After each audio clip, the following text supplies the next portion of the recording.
So let's say you found the skeleton. How would you tell it to represent? You personally, how would you decide? Well, interesting question. I don't know. I'd have to do some research on that.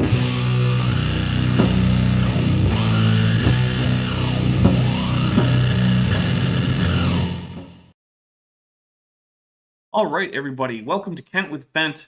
What is this one? 65? I think, yeah, it's 65. No wonder everything hurts. I'm old. Nice. And so we've got a lot of people here. Oh, already in it. So, hey, one of the rules is we drink when Godzilla comes by, guys. So, there you go. So today we are starting a new video. We're back to Kent Hovind's Creation Science 101, 102 series. I don't think it made it to a 103, but this is class 2 of that. We may or may not go back to some of his Creationist bootcamp material that's newer. Nope, and again. But maybe after this video finishes, I don't know. I made the switch mostly because after driving through like 11 of these CSE 101 videos, I wanted to just die. It was time for a change of pace. So, Bent, how are you? I am tired.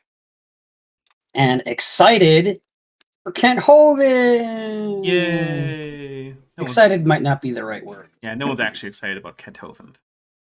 But I'm eager, I guess. I don't know. Yeah, that's fine. All right, well, let's see.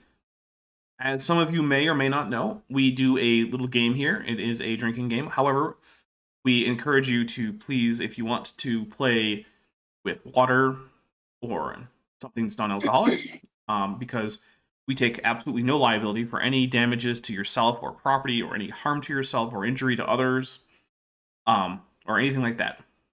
Any death, dismemberment, no liability. You play at your own risk. By playing, you are consenting to not sue me ever. No, that's probably not true. To not sue me for any damages from this game. There you go. That's the caveat. And then I just will say, like, if you want to drink non-alcoholic beverages like I do, feel free to do that. Absolutely. Also, I do drink some alcohol during this, but I have this down to pretty much a science so that I know how much I'm drinking over the course of an episode and how much to drink when I drink and whatnot. And the drinks are, you take a swig of your drink. It's not chug your drink or take a shot, because we would all just die. But the rules for it are, as you've already seen, when Godzilla or sometimes Mothra comes by. Now, also, that can count people who put we have 3 kaiju emojis custom for this channel. So if you're a channel member, which you can feel free to join if you want, that gets you access to 3 of those, super chats with those, or a drink whenever the sound comes up, which is made by my phone. They're actually phone notifications, so that way they're kind of random. But the non-random ones are, we drink whenever Kent, or whoever we're talking about, says something so stupid we just kind of have to. We take a drink whenever he gets something right that he's not just quoting from someone, which is always our least often drinking trigger. It always happens. We drink whenever Kent Hovind or whoever tells a story that just didn't happen. And basically, it's usually basically they're pretending that their shower thoughts conversation was actually a real story. And we also will sometimes take a drink if one of us predicts something in particular, like, oh, I think he's going to go here with this, or we're going to get this weird idea tossed in. Sometimes we'll take a drink for that correct prediction. But I think that covers it. Oh, no, also bad jokes. Jokes that don't land. So if there's an audience and the audience laughs, that means the joke landed. But if there's no audience, then it has to be, like one of us who laughs. And if that happens, then the joke landed. But if no one laughs, the joke didn't land, and we'll take a drink. Or if we just didn't notice it was a joke because it was that bad. That happens a lot, too. Someone will be like, hey, that was a joke. Every once in a while, someone in the chat has caught a joke, and they typed it quick enough that we could understand what they were referring to. And when they did that, they won a grand total of, I think, like 0 internets or something? I mean, you could win 0 internets. I'll give you like 3 if you want.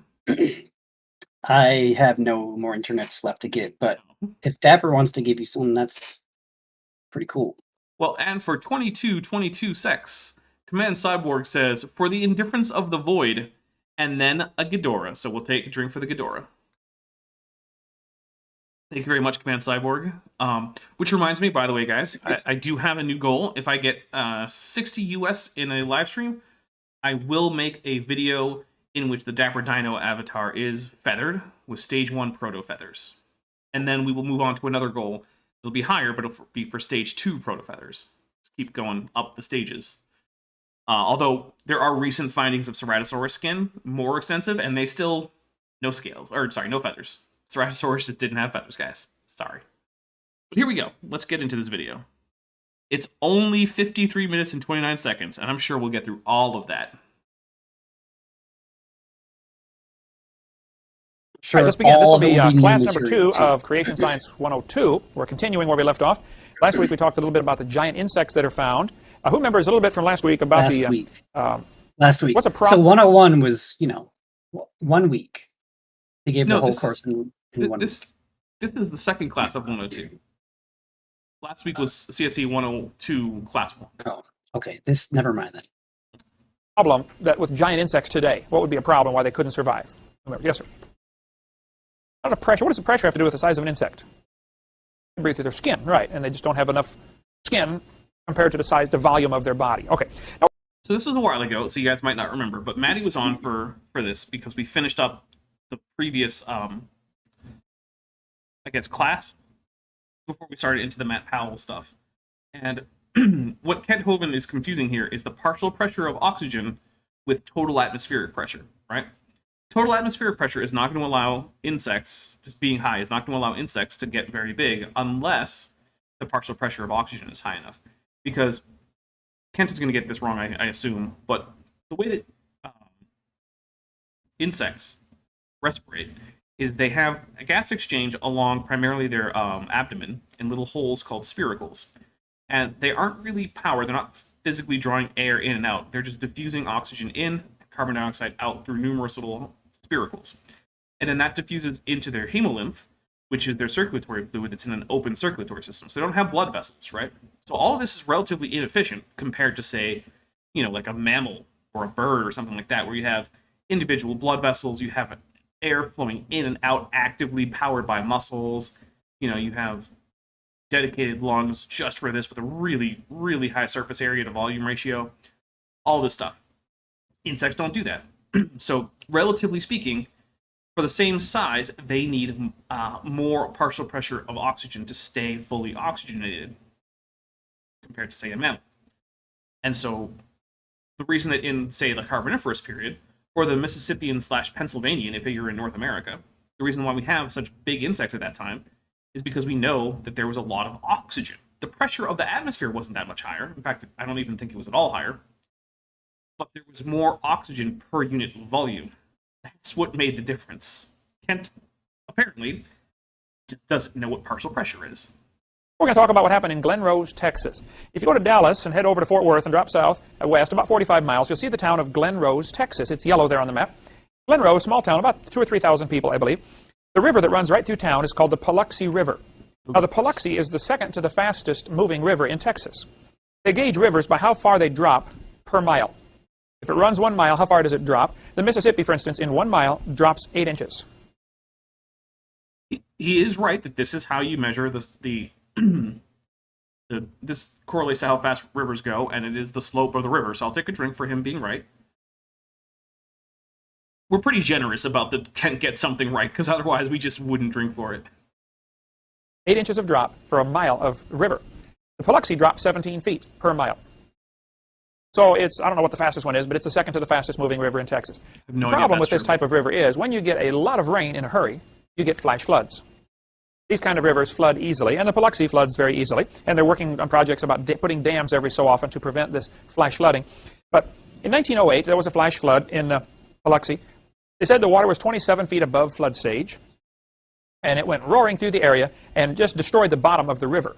Now, I've been to the Paluxy. You've not been there yet, have you, Eric? You need to go there sometime. I've been there 3 times. The whole area is layers of limestone, which is a rock a little softer than concrete, but roughly similar to concrete. Thick layers of limestone all over this area. I just want to point out that limestone, 1, cannot form quickly, and 2, releases a lot of heat while it forms. So the existence of limestone proves that this cannot be a flood layer just by itself. And the Paluxy River bed is on top of one of these layers of limestone. So the river is basically flat all the way across. Most rivers, as you walk in, it gets deeper and deeper and deeper, and then more shallow and more shallow. Oh, not the Paluxy. You jump in, and if it's 2 feet deep, it'll be 2 feet all the way across. That's the way the river is. Okay. Well, in 1908, this river flooded, and the water went roaring through there 27 feet above flood stage and ripped off a layer of limestone, about 2 feet thick. This layer of limestone that was pulled off on the bottom exposed another layer underneath. Okay, I'm not sure what that audio thing was there, but I suspect that from now on the audio sync is just going to be off. Sorry about that. That is an original video problem. Look, this is a YouTube rip of probably a DVD rip of a VHS rip from who knows when. So sorry about that, guys. You can see there the people standing next to the exposed. Oh, Robert Asset says Mississippi drops 8 inches in a mile. Flat Earth confirmed. I thought you were confirming that was the accurate measurement. I would have drawn for Kent Hovind getting another thing right.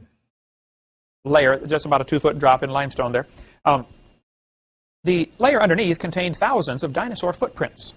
This is true. I'll take a drink. There were so many footprints there, they decided years later to make it a state park. But at first, in 1908, the local people, it was kind of an oddity. Hey, come see the footprints here. And, nobody knew much about it. They didn't care much about it. Outsiders in the rest of the world didn't know. In the early 30s, during the Depression, one of the work projects here in America to keep people working, to give them a job, they sent some people there to Paluxy River to chisel out large blocks of these footprints. The American Museum sent a group down there, headed by a guy named Roland T. Bird.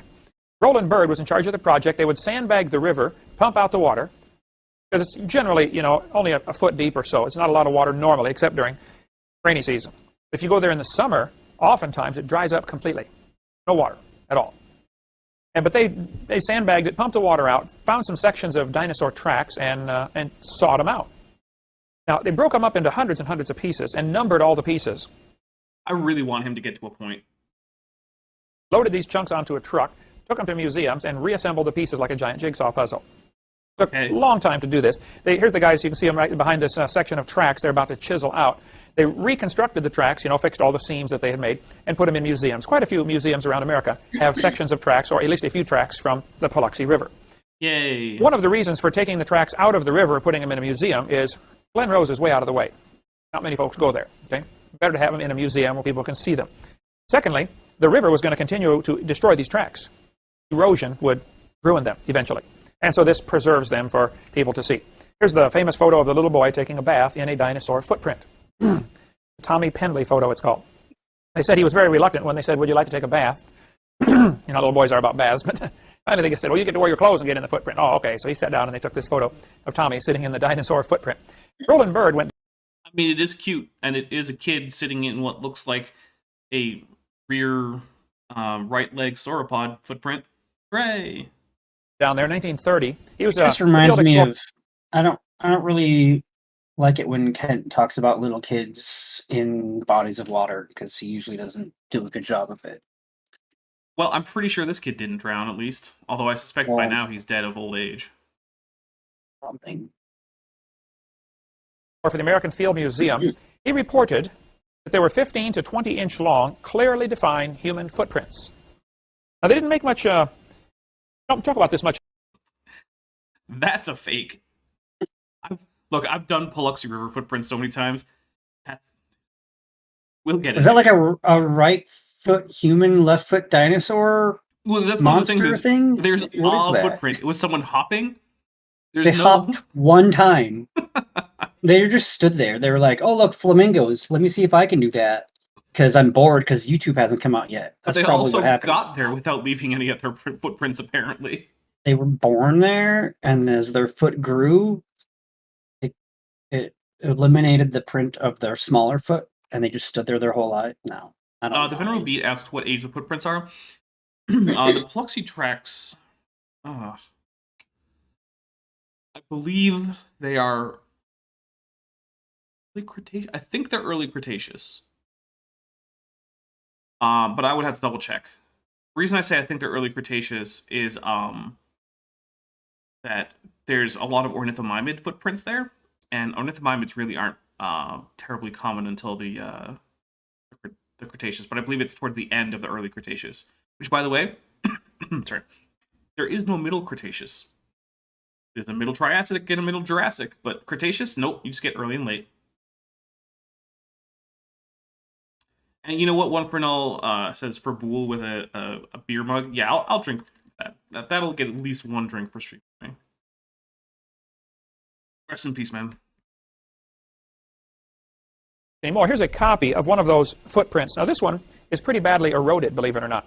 What you see are the little pock marks all over the footprint. Many of these footprints, when they were first discovered in the 1908 to 1930 era, they were so clear you could see what are called the dermal ridges. Your fingerprints have little raised areas of skin called the fingerprint. You have the same thing on your toes. Only they don't call them a fingerprint. It'd be a toe print or a dermal ridge. Some of these tracks were so clear you could actually see the dermal ridges on the foot. It's interesting because that's not a claim that's actually held up about the dinosaur tracks. And we're going to start getting into this now. Because I can't make out on this ridiculously low resolution thing exactly what he's holding or checking. However, having looked into the Paluxy tracks so many times, I do remember some stuff off the top of my head. So, the claimed footprints that look like that are actually clearly have some kind of obvious human shape to them, are all fakes. All the ones that have been examined. And one thing is, they actually do lack dermal ridges, but that's actually not super unexpected because the tracks aren't so well preserved that you would expect them in terms of the dinosaur tracks. So, that's probably not too unusual. However, one of the things is that the authentic tracks have a particular characteristic shape to the edges of them. Because, when you step in some sand, you push the sand away. It ridges up a little bit around the outside, and then the inside sinks in, and there's a little... So first, as you're going from just the regular bank of the river or whatever, you get relatively flat ground, then it rises a little bit, and then it slopes down into a footprint. The human footprints lack the initial rise, which means that they were carved in. And in fact, later studies on some of these fake footprints have in fact found tool marks. So what was actually happening was that people in the area were making and selling fake footprints by simply taking chunks of rock and carving a footprint to sell to tourists. So basically this is another instance of the Ica stone. It's just Kent being a gullible idiot about a hoax. But it's a hoax that he thinks supports his position. There was one trail of footprints across there. They called it the Moccasin Trail because it was so clear when it was originally exposed, you could see the stitching where they sewed the moccasins together. I've literally never heard this, and I've read pretty much every creationist thing about the Paluxy footprints. It's so famous now that even AIG says, hey, maybe don't use this as an argument. So, Kent, you're going to need to provide a citation, and I don't think you're going to in the next few seconds here.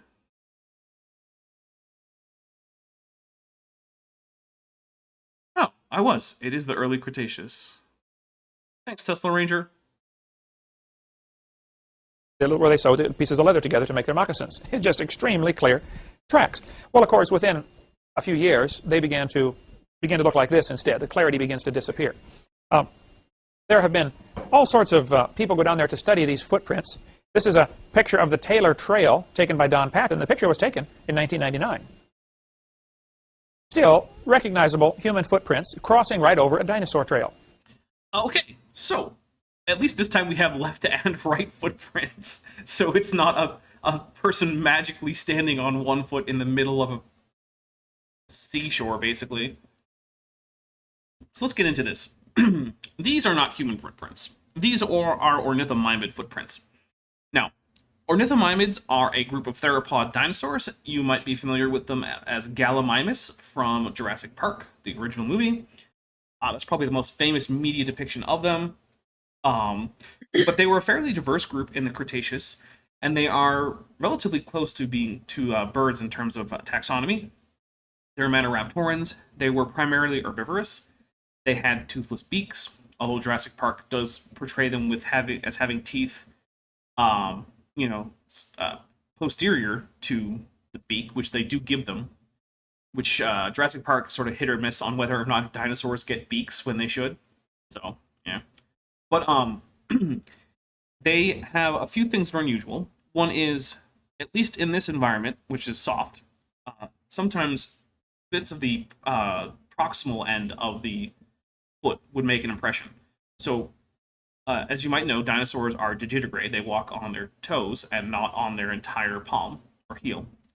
But in this case, we do get some impressions from the tarsal bones, not just, sorry, the metatarsals. The tarsal bones are too high up, which elongates the footprint a little bit. And then one of the other things that happens is they have these 3 widely spaced but relatively skinny toes. And so when they lift up, the sediment has a tendency to infill the toe prints. And so what you end up getting is a somewhat elongated toe. But in better pictures, you can actually see where the sediment filled in the 3 toes. And there are also some tracks where that filling in of the sediment didn't actually happen. And so these vaguely human-like tracks will suddenly, in a few spots, end up looking just like dinosaur tracks, because that's what they are. They're dinosaur tracks.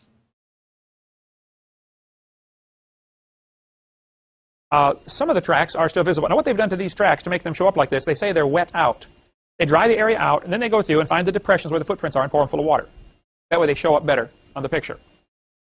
I suppose it's theoretically possible to take water and paint an area to look like a footprint, even though it's not a depression.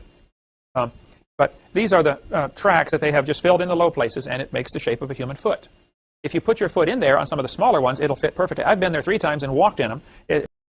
Something vaguely the size of a human foot, when it's the right size, if you put your foot in it, it'll fit. Yes, that is how reality works. Things that are vaguely the same shape as other things sometimes will fit the other thing inside them if they're a little bit bigger. I'm just going to take a drink for Kent being like, hey guys, remember that reality exists? Yeah, it still does that. I don't know. Sorry. Pretty incredible. A guy who owned a lot of this property died, I'm going to say he probably died in 1990, I don't know, quite a while ago. His name was Emmett McFall. Emmett McFall owned a lot of the property where the river runs across. When I stopped there with my students from Texas... Real quick, I'm linking an image I found that's a little bit better quality of those footprints. I'm also going to have to take a look at them. I found a bad version of the image that they were using, and like, I don't know, man, you just see like the guy walking the trail in front, and it's so blurry, you can't tell if like he's making those footprints or not. So Obviously I'm gonna try to get this into the what do you call it? Into the stream. So give me a second, guys. But what I want you to do is look at click on the image, and I want you to look at the bottommost track in this trail, because on that one you can actually see the 3 toes where the sediment has been infilled if you look very closely. So give me a second. I'm going to try to see if I can't pull that into this. Okay, that should work. And then there we go. So I will make this as big as possible. Sorry, I should have done that in a more professional YouTuber-y way, but whatever. I'm bad at this. So if you look at this here, this bottom right track, which I don't know if I can zoom in a whole lot more because OBS doesn't let me. But so you can see there's a left, a middle, and a right little projection. And it's not as deep because, again, that sediment has filled in those areas. But those are the 3 toes. That's what's going on in this picture. So, yeah. Hence, I mean, I don't know how good a picture he showed them in the presentation, because obviously we're not getting the same experience, right? Like, we're looking at this through several generations of ripping video and audio, and yeah. But this is that track way. And yeah, it's very obviously a dinosaur track if you actually look at it closely. So, okay. Thank you, Ben. That was actually really cool. I appreciate that quite a lot. Yeah. Okay. Let's get this, and we'll keep going. Since we took a bus over there to see these things, Emmett McFall gave us a tour around the riverbed and took us and showed us where the tracks are. And we walked in them. He's the one who sold me the toe bone that I have, the dinosaur toe bone. Okay. He had found some bones of dinosaurs. He had a bunch of strange stuff sitting on tables there that, visitors could come and look at and buy. A real friendly guy. He took us out in the bus and showed us all these things. Well, these footprints have taken a lot of flack even from some creationists. I want to give you the story of the footprints tonight so that when you speak on this, people will be able to tell you. One of the times that I was there in Texas, a guy came to meet us when we went to the local store to get some Coke or something, and he said, my name is Cecil Daughtery. I heard you're here looking at the footprints. said, Cecil Daugherty, are you the one that wrote this book? He said, yes, I am. I was going to say, this has to be the longest time that Kent has ever spent without actually giving anything that's an argument. And so far, the closest he's come is there are human prints. He could have just started there. Dr. Cecil Daugherty was a chiropractor who lived there for 17 years. So not a doctor. Got it. Years in Glen Rose. He spent all of his spare time out photographing footprints, human and dinosaur footprints together. That's better than potentially fatally injuring your quote-unquote patients because you don't know what you're doing because you're just cracking people's spines randomly. No, guys, I'm not going to give up my extremely negative and well-founded opinion on chiropractors. Some of the best pictures that we have of this area, and the whole story is in this book, The Valley of the Giants by Dr. Cecil Daugherty. The footprints, he has a map here showing where the different man tracks are located. Now, the guy's a chiropractor. He knows a little bit about the human body and about a very little bit. Stride, how far your steps should be, and about the shape of your foot. When you. Okay, I'm taking a drink. Chiropractors are not trained in anatomy. They're not trained in like locomotion, in how humans move. They're not trained to do any of this stuff. What they're trained to do is to take in what you say is wrong with you, check a book that was made up by someone channeling the spirit of an angel, and then click your spine around so that God can come through your spine to heal you. That's what chiropractic is. This guy isn't an expert on anything to do with identifying tracks by virtue of being a chiropractor. There you go. This is a guy who thinks that angels told a guy in the early 20th century how to crack people's backs so that God would heal them. Land on your heel and how you... God is not powerful enough to heal your back unless someone else is cracking it, just so you know. What a footprint should look like. I mean, this was his study for years. And he studied these things very carefully and was convinced they are indeed obvious human footprints. Okay, I'm going to take a drink because a chiropractor said it is, that's not a good reason to believe something. That's just a guy who had a job. Yep. But interestingly, all the people who are actually experts in identifying fossil tracks have all said, no, these are dinosaur tracks and fakes. That's the two categories we have. Interesting how the actual experts are all like, nah, but Kent Hovind found a pseudoscientist woo peddler who was like, oh yeah, bro, totally human. Check it out. I put him on a map. Like, okay, sure, Kent. Then John Morris from Institute for Creation Research, Henry Morris's son, John Morris, spent a lot of time there and wrote this book, saying, yep, there are definitely human footprints there. I sat across the table from John Morris. John Morris, also not a trained paleontologist, not trained in expert in human locomotion, not a biomechanic, or mechanist? I don't know, whatever. Not an expert in biomechanics. None of the things that would qualify him to be an authority. And the thing is, it's like, if you're going to try argument from authority, at least pick a real authority, right? This is literally like, oh, hey, you took your car to the mechanic, and he was like, well, I think that your serpentine belt is fraying, and you probably need to replace it. But then, your buddy Cletus is like, nah, man, you just got to put more sugar in the gas tank. That'll work. And you're just like, yeah, okay, I'll go with that. That sounds like a good idea. Hey, man, what if Cletus is a chiropractor? I mean, what other expertise do you need? And I am sorry for the rather insensitive stereotypes of people in the Appalachian Mountains. Several years ago when I spoke at ICR, and I said, John, why did you withdraw your book? He no longer sells the book. He says, Brother Hovind, I've got a whole warehouse full of those books, and I'd love to be able to sell them. He said, but I just cannot, in good conscience, continue to support the footprint idea in Texas. There was a movie made. Even his own expert changed his mind later about the tracks. Oh my goodness, that's awesome. And someone had typed, is this a shower thought? Chaz series? Is this a shower thought or just a fish story? No. The way Kent's saying it, it makes it seem like he's trying to actually remember details. Yeah, In my opinion, which is just my opinion, it seemed like this was potentially a real story. I agree.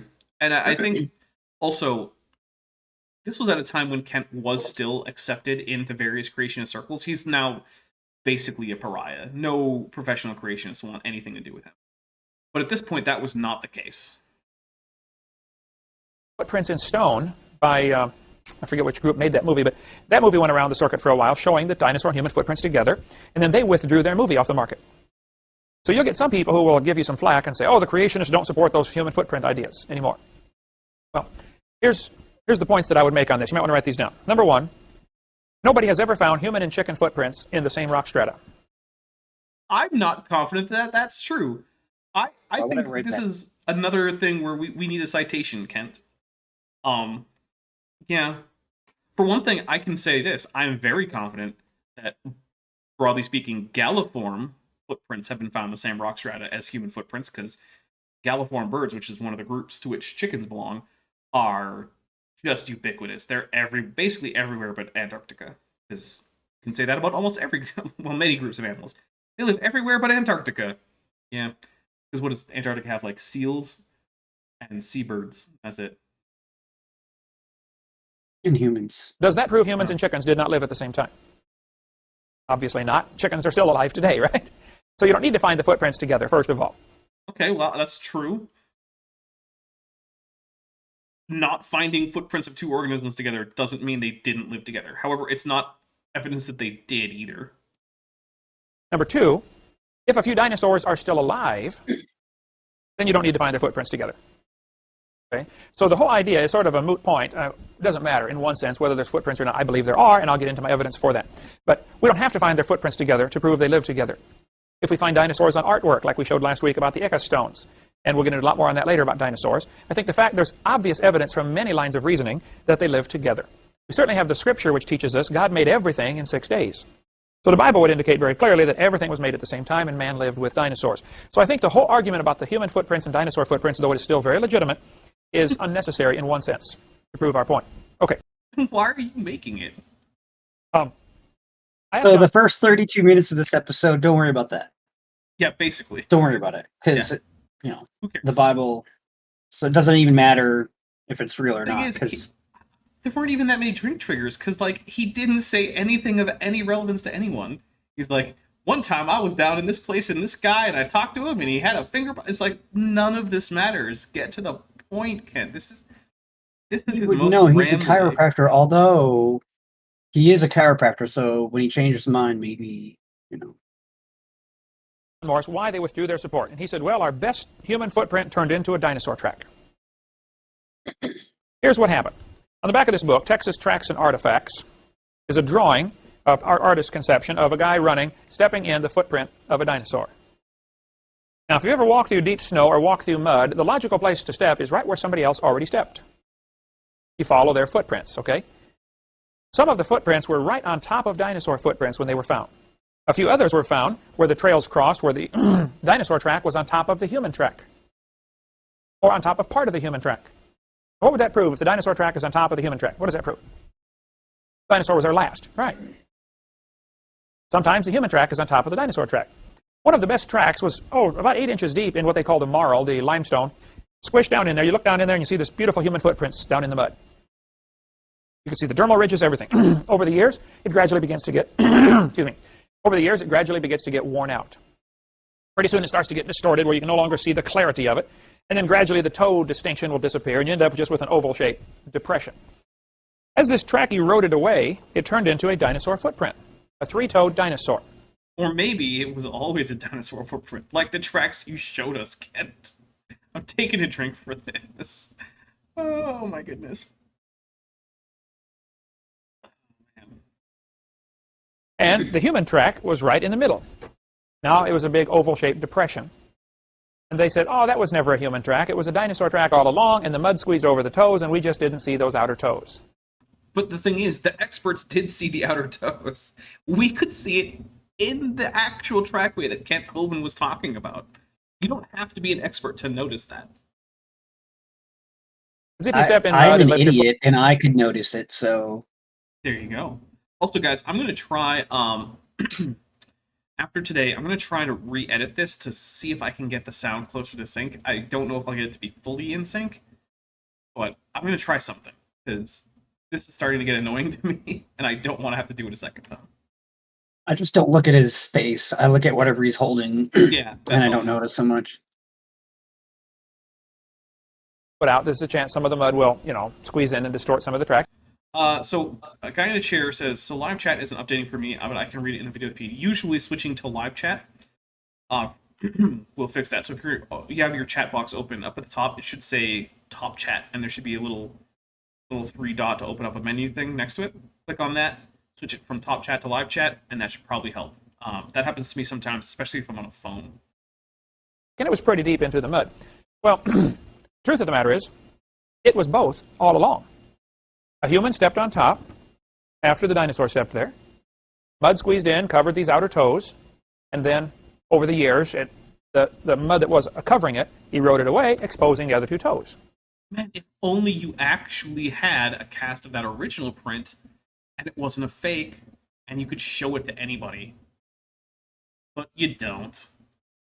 But because of that fact right there, that's one of the reasons that a few of the people, not all of the people, but a few of the people at ICR withdrew support of the human and dinosaur footprints together. Now, the most recent book on the subject is this one, Texas Tracks and Artifacts. These guys have spent a lot of time researching it. You need to understand what the problem is now with the tracks. The ones that have been exposed for 80 years or 90 years, of course, are destroyed, eroded. The ones that have been cut out and saved in museums someplace, scoffers are going to say, how do we know those came from the river? I like that he's showing us animals running, when in fact the Paluxy tracks don't actually really have animals running, because you can actually tell, stride length increases, depth increases, and no, pretty much all these animals are just having a leisurely stroll along a beach, not running from a flood. Because that's another thing is, you have to realize that Kent Hovind thinks that these were deposited during the flood. So somehow... Because they were running from it. Right, so these animals were running from the flood at a leisurely pace, in terror, while taking their time, and leaving footprints in mud that was then covered by water and more mud. And I don't know if you guys know this, but what happens when you put mud on top of mud is not that you preserve the underneath mud in some kind of shape. You just get a whole bunch of mud that you can't really Especially differentiate. when it's like very freshly stepped in 5 seconds earlier. Right. And Or whatever. if you're... And think about this. Kent Hovind is imagining like tsunamis and torrential downpours, right? Think about how quickly your footprint washes away if you make a footprint in wet sand at the beach, and then just a few regular waves come by. Ken Hovind thinks that tsunamis were just fine to preserve these footprints. That's how you preserve footprints, obviously, is tsunamis. So, yeah. But you can't win either way, all right? That's true. Even though they videotape while they're excavating these things. They document it. They bring in the news media. Carl Baugh lives there, has a museum there, and owns part of the property, and has studied this for years and years and years. That's where his museum is. Now, if you go to Glen Rose, there are 2 museums. You need to be very careful. One teaches evolution and will say there aren't any human tracks out here. If you go to the state park, they will say, oh, there's no human tracks. Who's spreading that propaganda? But if you go to Creation Ministries International, they'll say that. You go to AIG, they'll say that. If you go to, or what is it, the Creation Research Institute, they'll say that. Basically, the only people left who say that there are human tracks are Carl Baugh and Kent Hovind, the 2 creationists who are basically exiled from creationism because they have such bad arguments that even creationists... I wonder what Eric... Oh, sorry. I wonder what Eric Hovind thinks of it. I don't know, actually. In Eric with Erica, we did a video on humans and dinosaurs living together, and he didn't mention the Paluxy tracks at all. a half mile down the road to Carl Baugh's museum, you can see the copies of the footprints, the photographs, all the video footage of as they've done all this. What they've done, since the tracks in the river get destroyed by the weather, they will... since they know where the trails are, they have them marked, where the different trails of human tracks are. You can see it in the different books. They go to the river edge, to the edge of the river, chisel out some more rock. There's more footprints underneath. The trail continues under the rock. And they've been doing that for years, exposing more footprints. Dr. Baugh has done many digs down there, exposing more human footprints and more dinosaur footprints in this region. Well, finally they now have said you can't dig into the creek bank because creeks have rights. It's probably more that there is I think it was the American, or the Waterways of America Act or something like that. Basically, The United States has extremely restrictive laws about what you can and cannot do with waterways in the United States. And it's not about covering up tracks. It's supposed to be about keeping ecosystems intact. Oh, brother. Environmentalists, I give them a hard time. They'll say, trees have rights and creeks have rights. And I say, yep, and oxygen molecules have rights, and you ought to quit breathing. That's what I tell them. They don't know what to say to that. But the books on the subject, if you want to read a lot more. Oh, wait, that was a joke that didn't land. Here's a joke. Screw the environment. Haha. That's what Kent just said. Yeah, you only have to live in it. Thanks, Kent. Or would be this one, The Valley of the Giants by Dr. Daugherty. I don't know if it's still in print. There's a phone number in the front cover if you want to try to get that. Texas Tracks and Artifacts we offer through our ministry here. It's the most recent update on the tracks, including lots of maps and interesting information about the human footprints. And this one is out of print. They still have a warehouse full of them. You might talk them into selling you one. I don't know. You could call ICR and say, can I buy that book tracking those incredible dinosaurs? I don't think they sell them or will sell them. Now, several people from ICR in recent months have gone to Texas and are looking at the situation again and saying, hey, to my knowledge, Dwayne Gish has always supported the idea. And Henry Morris, I believe, still supports the idea. Yeah, because Dwayne Gish died before it was shown to be a complete hoax. I mean, way to pick the guy who died first and be like, oh, he always supported it. Yeah, because he wasn't alive to retract his claims. Now, I'm not saying he would have, but Morris did, and I think he probably would have too. There's a few folks there who do, a few folks there who don't. Doesn't matter to me. I've been there myself. I've seen it. Joe Taylor has a fascinating museum in just out in Crosbyton, Texas, near Amarillo, West Texas. Joe Taylor has spent a long time studying the tracks there also, and you might want to get this book, Fossil Facts and Fantasies, by Joe Taylor, where he goes. We offer this through our ministry also. Okay, so there is a little bit more talk about chiropractic. So here's the thing, right? There have been plenty of studies on chiropractic. The most promising studies for chiropractic ever have said that chiropractic is as much more effective at pain control over placebo as a massage. However, chiropractic also has significant risks associated. People have had their spines broken, people have been killed, people have had strokes from chiropractic adjustments. Just go get a massage. It's cheaper and safer and just as effective. There you go. Plus, sometimes massage they have burn some nice incense and have peaceful music and stuff. Also relaxing. Whereas someone yanking your spine around, less relaxing. Be a good one for you to read, Eric. Okay. The tracks vary in size. Some are just normal human size, size 8, 10, 12. This one is a size 24, the one that I have a casting of. Now, this casting shrank a ½ inch when the aluminum cooled. This is cast in aluminum. So we have made a high-density styrofoam copy of this, which we sell in our ministry here, if you'd like one to hang on the wall for a conversation starter. The high-density styrofoam one is exact same size and much lighter to carry around. This is a real nuisance to haul around in the suitcase, which I've done for years to put on display for the kids to step in. The biggest track they found, I believe, was 24 inches long. This was 17 inches. 24-inch track would be size 35 or something. In previous episodes, we talked about the problems where you can't just scale a human up to be that big and expect them to be healthy.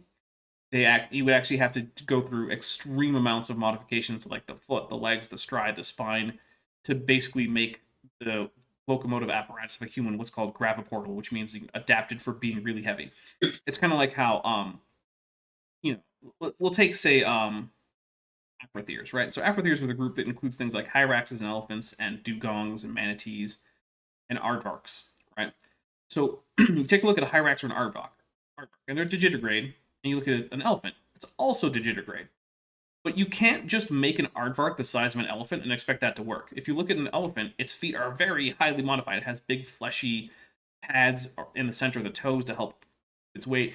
Its legs are extremely columnar. They're just straight down. There's very little bending. This is a lot of stuff to keep the animal up. We need to do the same thing for a human. You can't just have a 27-inch human footprint from a gigantic human and have it look the same and then expect that person isn't going to keel over dead from basically the heart failure at the age of 12. It's not a thing that you can do. Humans cannot be that big without vastly changing their morphology. I don't know. Pretty big. I understand there's some basketball player, Lanier or something like that, that has a size 31 shoe or 33 or something like that. Shaquille O'Neal is a 24 or size 22. Shaquille's is almost this big, not quite. I was at a church one time and there was a kid who had a size 18.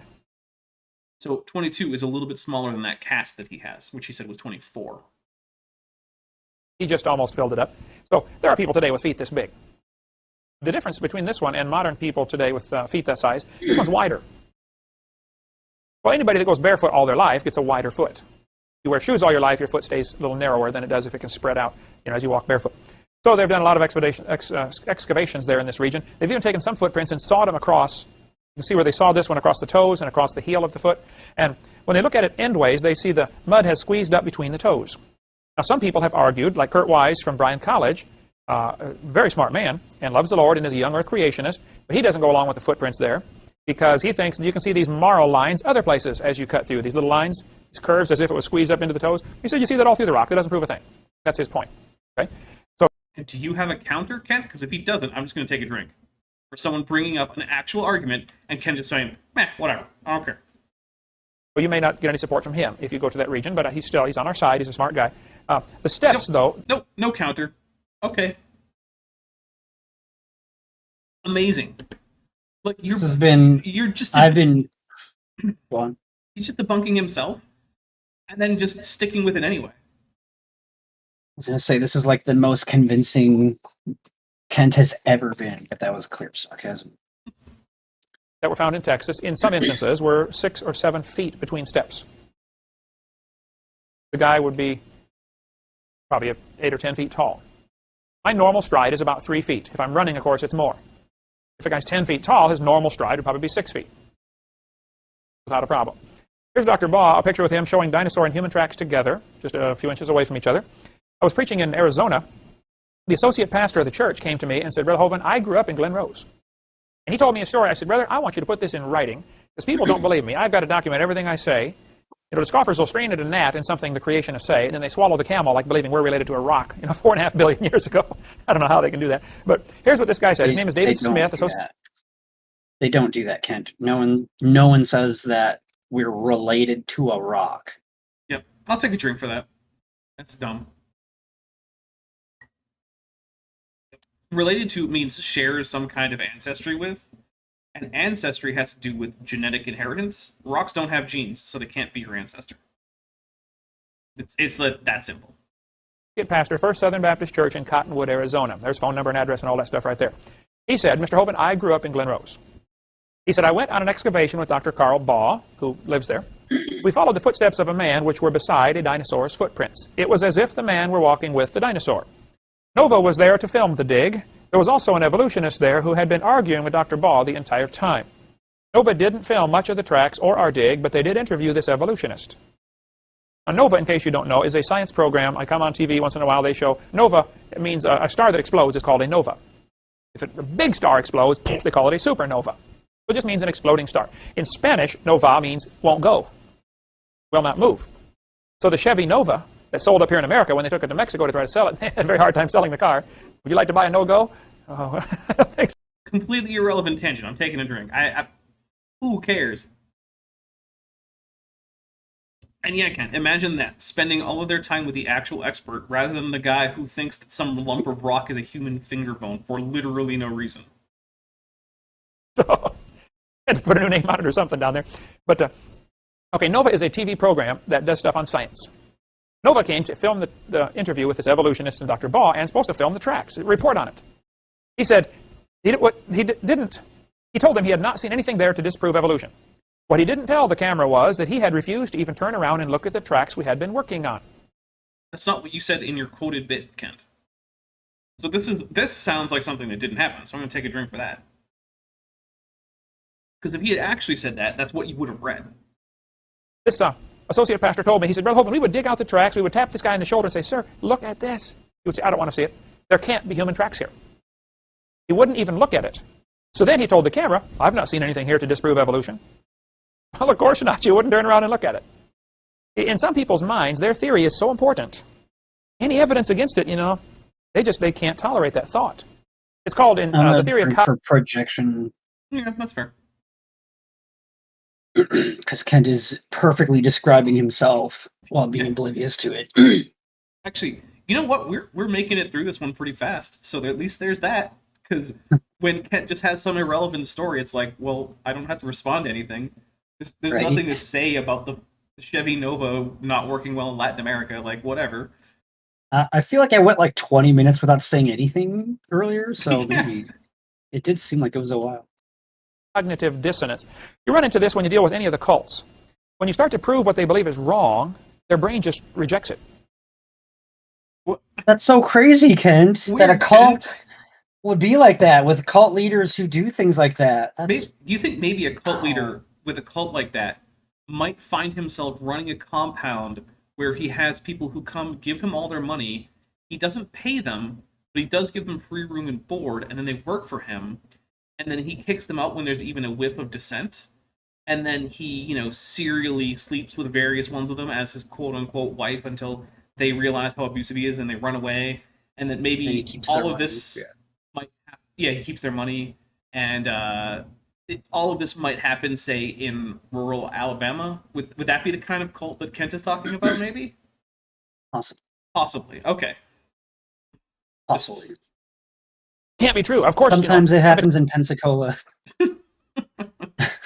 Well, apparently no one was living there full time besides the Hovind family, so it wasn't quite as bad. Yeah. And he was I paying don't know. workers. I don't know how many crimes he committed in Pensacola other than like the tax stuff. Well, that's one of the things. I think that's the reason he's not currently paying his workers, is because paying the employees at the original Dinosaur Adventureland is what got him in trouble. He was paying them cash under the table. Yeah. Which, If only there were a legal way to pay them. Oh, wait. here's the thing, right? Like, There is. I am not advocating that anyone pay people under the table in cash. If you're going to, it doesn't work so well when you have a whole bunch of people working for you full-time at a money-making establishment, and they're all getting paid under the table, and it's all of their full-time jobs. You're going to pay someone at the table, it's going to be like, a guy that comes by sometimes to do a thing, right? That's the kind of person you pay under the table. Or like, like if someone just comes by and they're like, oh, hey, can you like help me out mow my lawn? And I'm like, yeah, $30. That's the kind of time when it's reasonably safe to pay cash under the table. Not your full-time salaried employees. Taught this all my life. It has to be true. And we all are probably guilty of that, and you have to constantly guard against that. Okay, this guy continues. He said, this man stood with his back to the dig and the Good tracks idea. while making these statements. You should guard Hovind against knew that. this man had not looked at the tracks, but they did not report that. Nor did they give Dr. Baugh equal airtime to respond. Okay, I'm going to take a drink about equal time. Here's the thing. Equal time is okay for a formal debate where you're trying to remain relatively neutral as a moderator and whatnot, and, this is a special circumstance. Equal time, which seems to be like a fetish that Kent Hovind waves around, because whenever he's not given it, he cries foul. Equal time is not a thing that happens in, like, actual academic discourse. One of the reasons why actual academic discourse primarily takes place in the form of written communication. And here's the other thing. You don't have to give crazy people equal time to not crazy people. Carl Baugh is someone who will believe essentially any claim if he thinks it helps him. He will look at a hammer with calcium concretions around it that was found in a mine and say, oh, that's proof that there were humans living alongside, the Carboniferous fauna. There's the flood. Because a hammer had calcium concretions that was found in a mine. Or he'll find a piece of rock that has an indent at one end and say, look, that's a fingernail. This is actually a petrified finger. No, you can't x-ray it or give it any kind of, CT scan. None of that. No tests. Or who will take seriously the idea that John Morris Pendleton is about to go trap a family of pterosaurs down in Paraguay or something. Like, there's a reason not to give this guy equal time, because what he says is completely worthless. Carl Baugh is crazier than Kent Hovind, and you know what? It's been a very long while since I did a Carl Baugh video. Last time I did a video with Carl Baugh in it, I didn't even have my avatar finished. Yeah, so Maybe it's time to look at some more Carl Baugh. For $5, Carrie Bronson says, to be fair, if Dr. Baugh had more time, we would have gotten more dumb lines out of it. I mean, that's the only argument to give him more airtime, is that. Carl Baugh is someone who, I like to say this about him. Carl Baugh is the man who would fail the Turing test. So the Turing test, right, is supposed to be this way to see if you have a good AI. The way it works is you have a human in a booth or something, right? And they're communicating with two entities via text. So they send a text to either one and they get a response back. And the idea is supposed to be one of them is a computer program to have a conversation and the other one is an actual human. And the human is then supposed to guess which one is the robot or the computer, whatever you want to call it.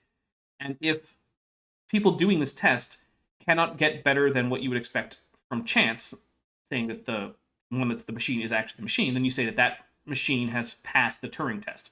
And what I'm saying is that given a computer and Carl Baugh, people would consistently choose the computer to be the thing that's more likely a real human, because Carl Baugh cannot communicate in the way that humans do. He just throws out these extremely long word salads that don't actually mean anything. And he has this really weird, stilted, and clearly affected. Like, this is not how he actually talks with his friends and family. Like, this clearly affects stilted, grandiose manner of speaking like this. It's almost like he decided to take after, I don't know, some Star Trek captain and give really big pauses in the middle of his speeches. He's a crazy man, but I should do more content on him. But anyway, I think it is time for a quick intermission, and I will refill my drink as my ice cubes have melted, watering this down into it was always a lot of water, because, anything you drink is usually going to have a lot of water. Now it's even more mostly water. So we will be back in about, I think this thing lasts about, 4 minutes or something? Yeah. Yeah, give it 4 minutes, give or take. And Godzilla will be back during this.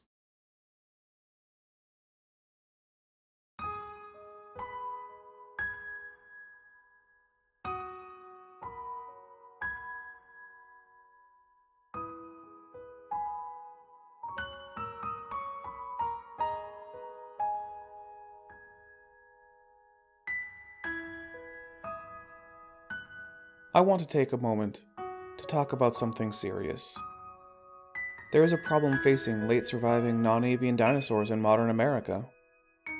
Hunting is very strictly regulated, and only allowed at certain times of the year.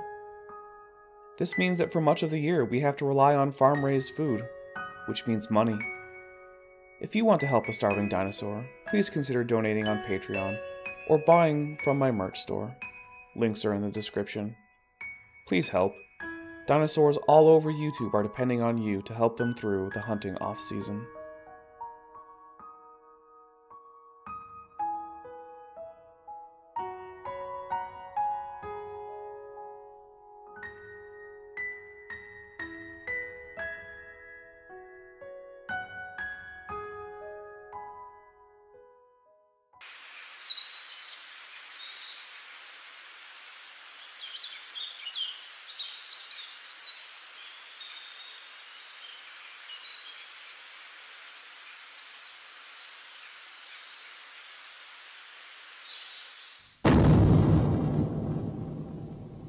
Oh, Nani?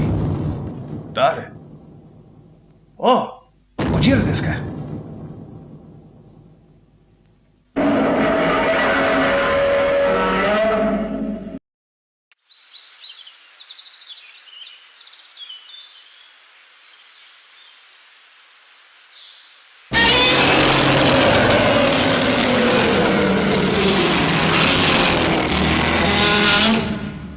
Hai, Gojira-san.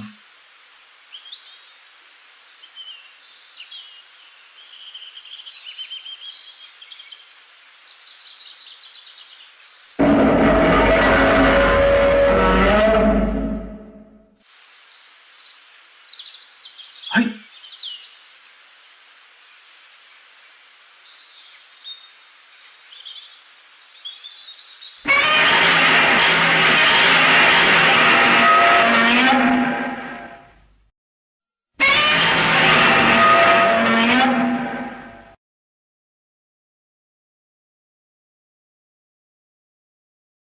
Whoops, didn't realize the citation needed video was still up there.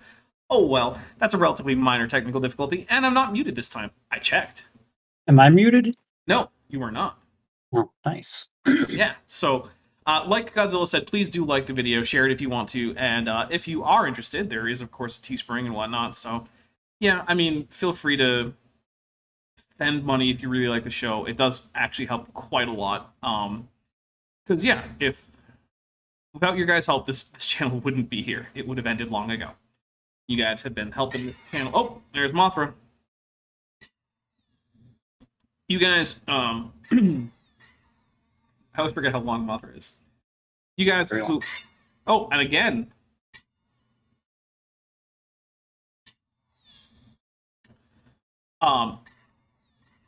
Everyone who likes the video, shares, subscribes, you guys help out a lot, and especially the people who do things like give super chats, join the channel, or the Patreon or stuff like that. You guys really are what's keeping this channel able to be consistently able to put out at least 2 and usually 3 videos a week.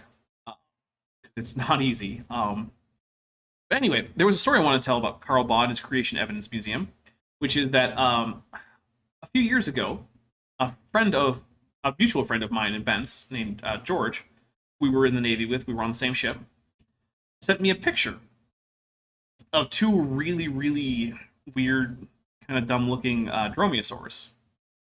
And it was an interesting picture, and I looked around and I thought, my goodness, that looks like the Creation Evidence Museum in Glen Rose, run by Carl Baugh. And sure enough, it was. I was a little jealous that he was there without me. Although he is, as far as I know, he is still a creationist, although a rather odd one.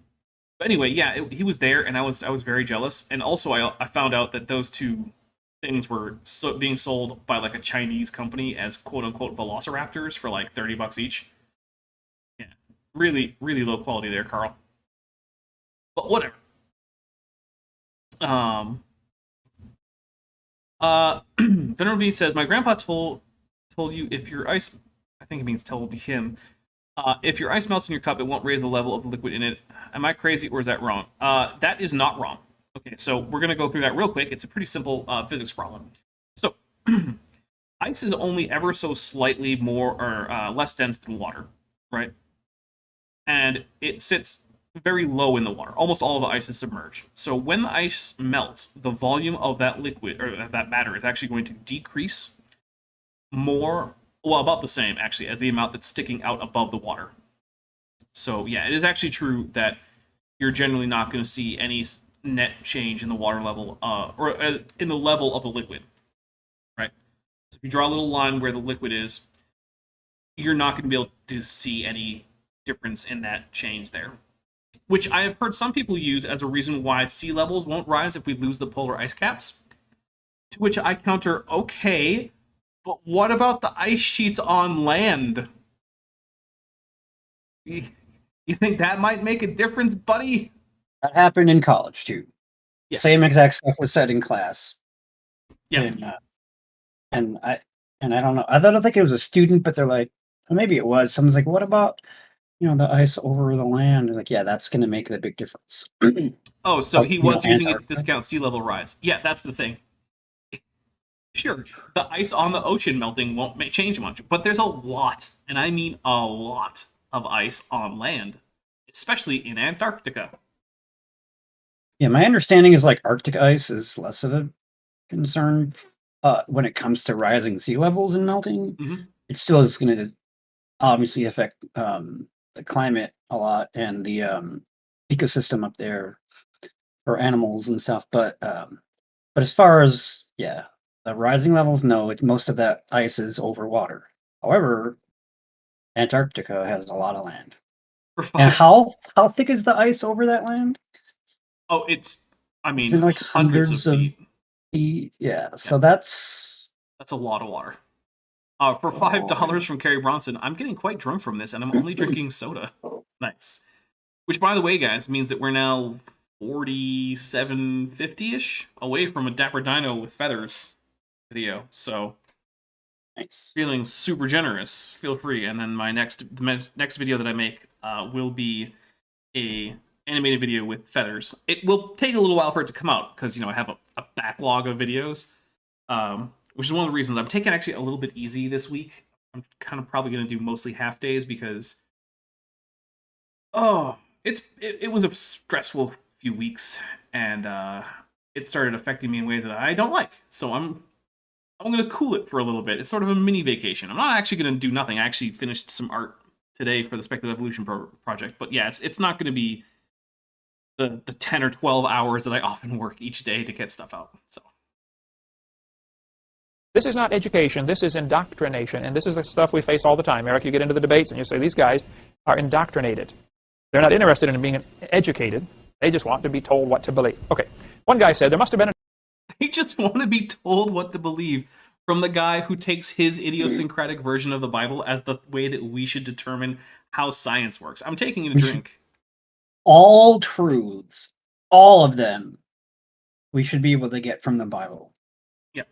The King James Version, Obviously. if you read it literally, but only literally as you want to. This actually reminds me, at one point I was having a conversation about the possibility of like multiple realities, you know, like parallel universes or something, right? And someone who was sort of peripherally related to the conversation, but not really mostly in it, came by and said, well, I don't believe in that. And I was like, why? And so she said, oh, it's not in the Bible. And I said, okay, so you don't believe in penguins? Because even if everything in the Bible is literally true per your interpretation, there's lots of stuff that isn't in there that exists. But anyway, yeah, she wasn't very happy with me when I mentioned penguins. dinosaur then. Probably because it made her feel Has it kind of challenged dumb. her line of reasoning? Yeah. Yeah, that's fine. That had feet like a human, if there are human tracks here. That was his The Variable Beast says, is the ice melting on the land in Antarctica? Because he was telling me it was growing. So the Arctic sea ice, in some cases, is growing. But the land ice, in fact, is not, which is the problem. So, yeah, the Arctic ice on land is, in fact, shrinking in volume. Whereas some of the sea ice is growing in volume on certain ice shelves. Yeah. Although, if you really want the deep dive on this, I highly suggest the channel Science Side Up. It's run by a woman named Maddie, who just got her master's degree in meteorology, and she goes into deep dives on climate science, meteorology, all that stuff, as well as doing some fun fictional climate science. So she'll do some stuff like she did the climate of Barovia from the Castle Ravenloft setting in Dungeons and Dragons, as well as the climate of Faerun from the Forgotten Realms. And I believe that Eberron is on the docket for her, so she's going to at some point be doing a climate of Eberron. So if you're a D&D nerd or a weather nerd, please check out Science Side Up. I suspect Bent is pulling up the link to that channel. I was typing in the chat. But But I can do that. Well, if any of my mods want to put a link to Science Side Up, please do, because she is the person who would really know all about that. reasoning. The petrified hammer that Dr. Baugh has in the museum is pretty fascinating. That's the hammer I mentioned before that has calcium concretions. I'm taking a drink for that one. That's amazing. Patel Laboratories analyzed it. This was found in 1934 in London, Texas. So it's not in Glen Rose, but it's in the same rock layer that runs through Glen Rose, Texas. This London artifact, they call it, found 1934. They had already dated the seashells around this hammer at 400 million years old. It's literally just a hammer with calcium concretions that ended up in a mine somewhere. I just can't with this one. Part of the handle had turned to coal, No, that's a lie. Take a drink. and part was petrified.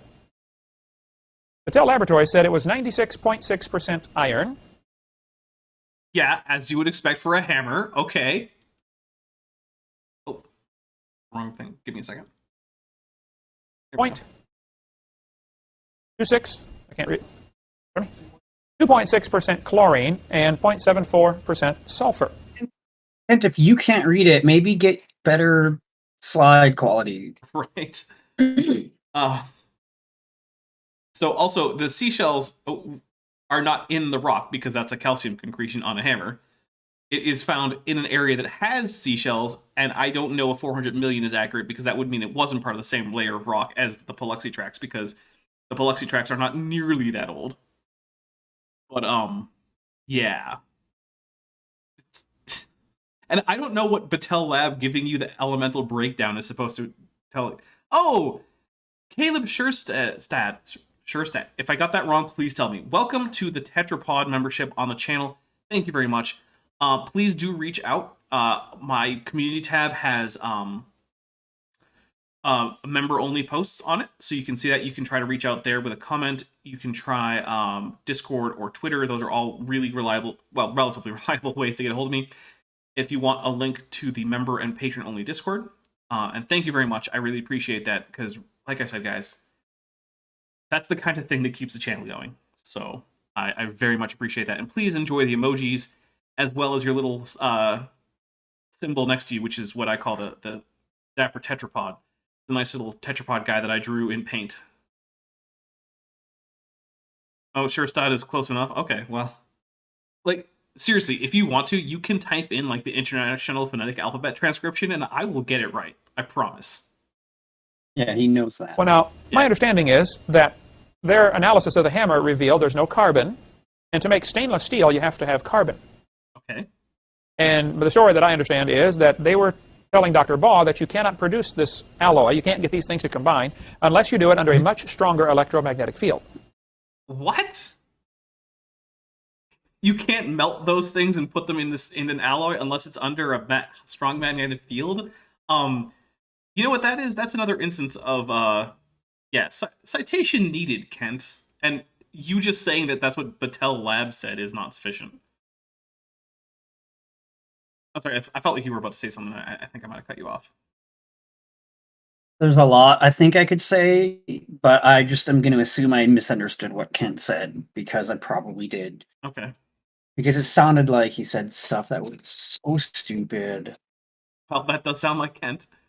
Yeah, alright, I'm just going to let it go. I probably misunderstood.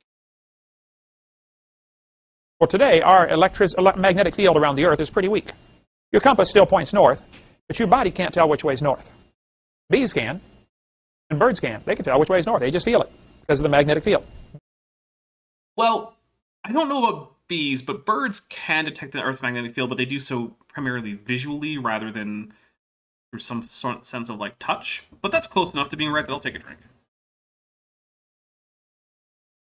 Yeah, Lady Luma says... I don't know about bees either, but yeah. Lady Luma says, Deborah Dano, how can it have coal if there's no carbon? So I believe that they're talking about the hammer head, right? So just the metal part.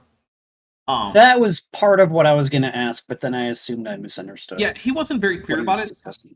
But when he's talking about an alloy, that's where I was like, okay, so he's only talking about the hammer head, I think. Then I thought he said, like, you... never mind. Built-in compass. Hold on. At the time. Did he say that, like, you can't melt an alloy without a magnetic field? He said you couldn't get that alloy in particular, which that's why I had the citation needed, because, like, as far as I know, if you get things hot enough, they'll dissolve into each other.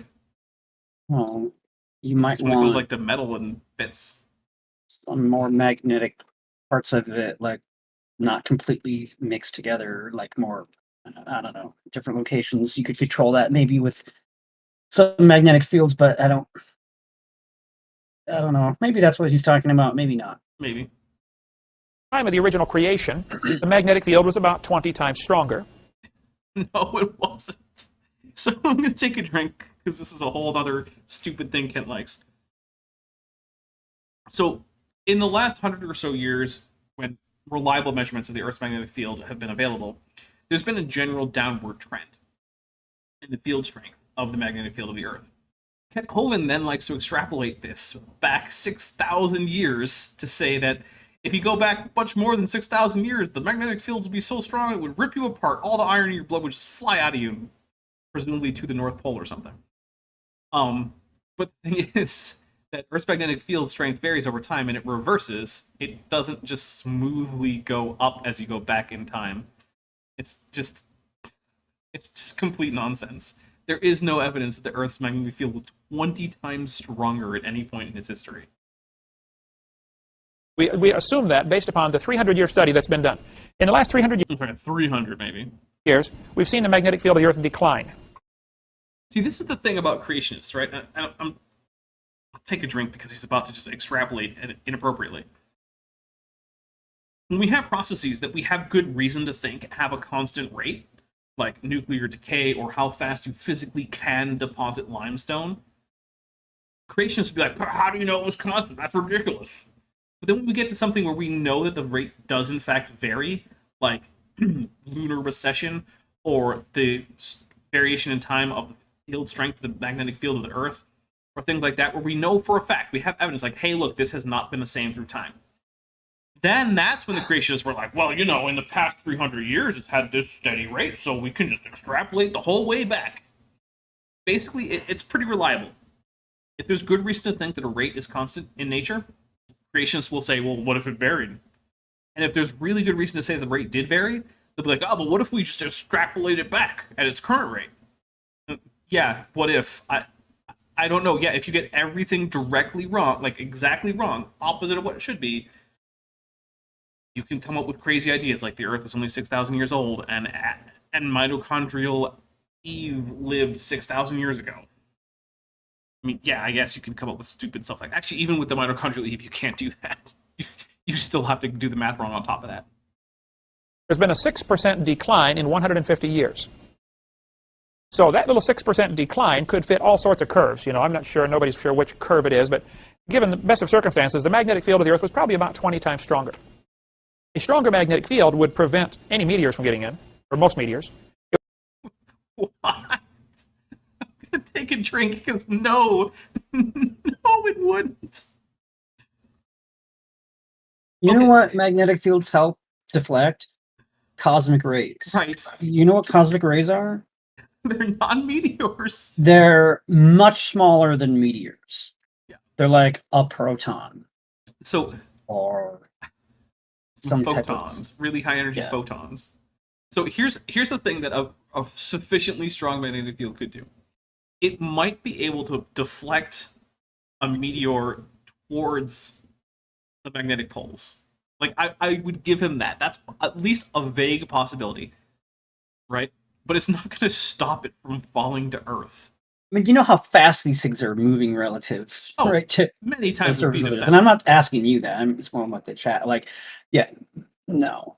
There's so much energy involved in that. Like, we're talking like a proton or electron. Like, yeah, it can deflect that when they're moving really fast. And I know those are usually moving much closer to the speed of light, but there's a lot of momentum in a very fast moving asteroid. And it's not just going to be like, oh, magnetic field, let's go back. Oh, and Leda Lumo has a nice chat here. He says, or actually, I don't know, whatever. Let me know if I get it wrong. But that's for everyone. If I get your pronoun wrong, please let me know, and I will try to correct it.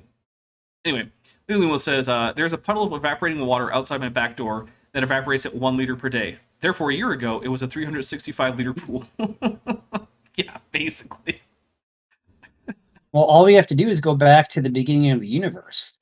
Was it really 6,000 years worth of pool, or was it that's the 13.8 billion years that's worth the of waters pool? above the heavens. That's what That's that how is. we can prove. It would also prevent a lot of radiation from getting in. Hey, that's true. Ken got it right. It would prevent a lot of radiation. I'll take a drink. Everything is focused around the poles. And you could actually feel which way is north. Which means you could not get disoriented. No. You've ever been lost? You don't know where you are. Which way do I go? It probably could not happen. See, God thought of everything. When he created the world, he thought of everything. And I suspect after the flood was over, when Noah and his boys got off the ark and they saw this world was destroyed, there probably some bitterness crept in.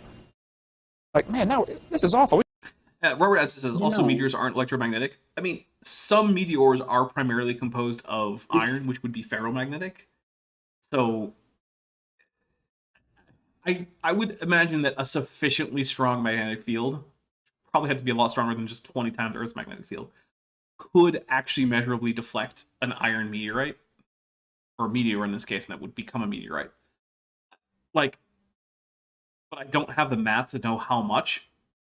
But like there is that. We got to live in this junkyard for the rest of our life. And some people think that's why Noah's son, Ham, became wicked, went bad, and why within a few generations the whole civilization had gone bad again.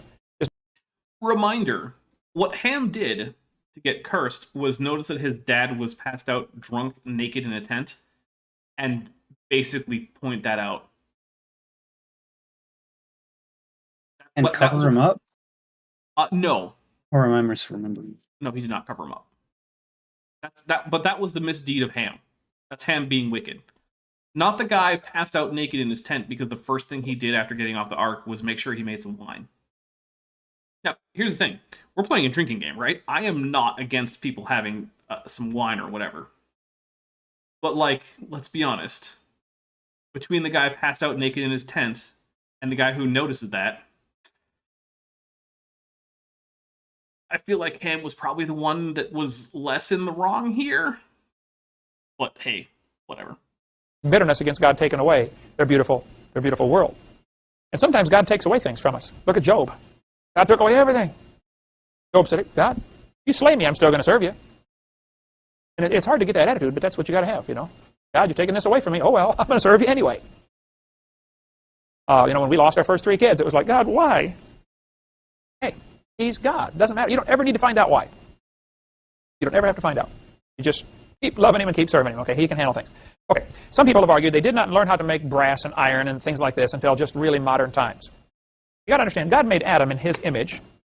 God probably showed Adam how to do lots of different things. I mean, there's probably 100 years before Adam sinned. Not only was Adam... I mean, that's another one of those citation needed, because nowhere in the Bible does give a time frame for when Adam would have had the whole fall thing. But let's see where he's going with this, because I'm pretty sure what he's going to go with is, people before the flood knew how to make, like, steel or whatever. Adam pre-programmed, of course, fully loaded computer. He spent time walking and talking with God. So God probably showed him all sorts of things. I would suspect God showed him how to find things in the ground, iron, how to do things with it. Here's how you build a fire to smelt this down, and if you add this, it'll increase the heat, and you only got to get to 2,600 degrees, and the iron melts. And I don't know what all God showed him. We'll find out when we get to heaven. But this knowledge of how to work with metals was right there in the first few generations. Tubal-Cain was an artificer in brass and iron. And then people just forgot that, Kent? He made things out of these metals, so they had to dig these out of the ground, we would assume, unless the pre-flood world was very different in that, crystals and minerals and things were right on top of the ground in large quantities, and this was all... The pre-flood world was just StarCraft. You just wander around. Yeah, I was going to say, like in a video game. There's some minerals. Were there Vespine gas geysers all over the pre-flood world, too? I don't know how he's saying all these things could have happened when none of these are mentioned in the Bible. Well, I'll be fair. It could be like penguins. Yeah, but does Kent think that way? I don't know. When is convenient for Kent? Destroyed and reburied in the flood, so now we have to dig for it. I don't know what it was like back then, but certainly they had iron before the flood. And many interesting artifacts are found buried in the ground. For instance, this bell was found in a lump of coal. If you go through West Virginia, Eric, be sure to stop. Here we go. You called and didn't get to go there. Okay, it'd be neat to get a picture of you holding this thing, okay? This was... I think that now exists, by the way. I think there is now a picture of Eric Hovind with this bell, because I'm pretty sure I've seen it in one of his quote-unquote documentaries. Sent to ICR, and they kept it for a long time Listen, to analyze it. They never sliced out give one of up. the little bumps in the handle. True. Okay, so here's the bell. Here's the thing about the story about it being inside a lump of coal. There's literally no evidence that it was ever inside a lump of coal. This was based on some story from, like they said, in 1944, but there's never been coal found in it or on it, and no one can confirm where the artifact was purchased or found or whatever, and it looks like a bell that was made in Central Asia in, like, the 20th century. So we don't even have any evidence that it was found in a coal mine. Because here's the thing about this item. It has no actual provenance. And I know I've harped on this before, right? But provenance is vital to things like archaeology and art and archaeology and paleontology, all those things, right?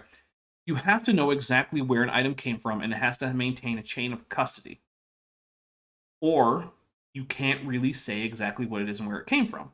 So it doesn't really provide evidence for much of anything.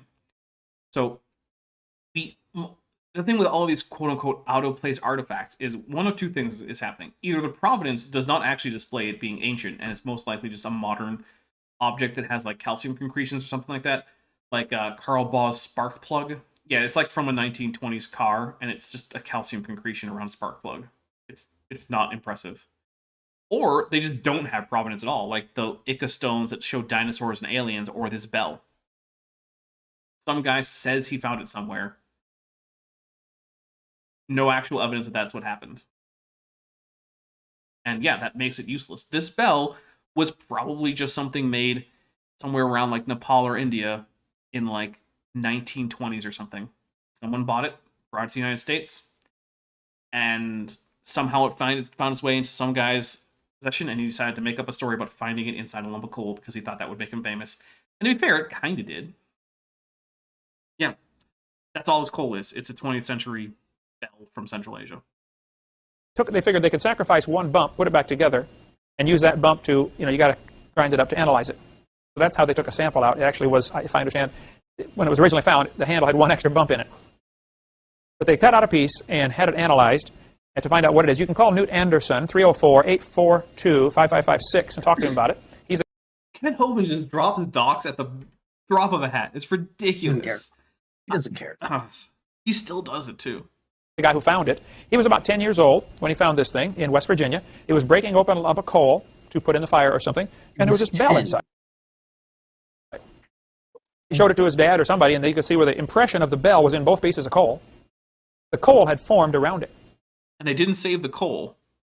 Note that. No, when they washed the coal, it just kind of dissolved because it wasn't really cold. They were washing the coal? Well, they were trying to wash it off or whatever. It's just dirt.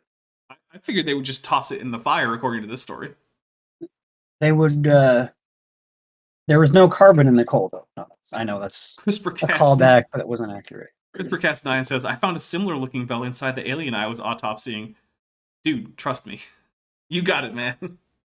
Obviously. If you want, I can put some phone numbers I don't think they saved the coal halves that it came out of, but they saved the bell. They didn't. There's his address. They didn't save the one thing that would actually make this story plausible. I'm taking a drink. Saving the coal would be more important than saving the bell. It's the only important part. If you think you found a human-made bell in coal, save the damn coal. Because if you just present me with a brass bell, I'm going to be like, that's cool. And then you tell me some crazy story about how you got it, I'm just going to be like, nah. But if you actually have the real coal with the impressions, and I can do stuff like look at it under a microscope to see if there's tool marks that you say you carved it or whatever, and there aren't, things like that, that's when you actually have an interesting piece of evidence. That's cool. Even without provenance, that would be significant. But no, toss the coal in the fire, completely making this entire story worthless. You can write to him or call him and get all the information you want about it. Textbooks tell the kids that coal formed 250 million years ago. One of the layers of rock in the geologic column is called... Well, not all of it, but okay. ...called the Carboniferous era. Carboniferous, from the word carbon, coal. And phoros, meaning bearing, so it's the carbon bearing. So, but he is right. It is from carbon, so I'll take a drink. Or they call it Carboniferous era.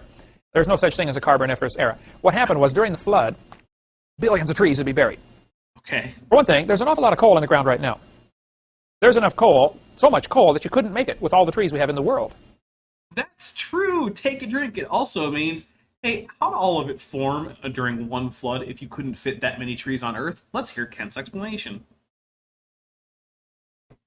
There's too much coal. You took every tree and bush in the world and smashed it, you couldn't produce the coal in the ground. Very true. And so therefore, skeptics say, see, this proves it took millions of years to do this. No, this proves there were more trees before the flood came. How?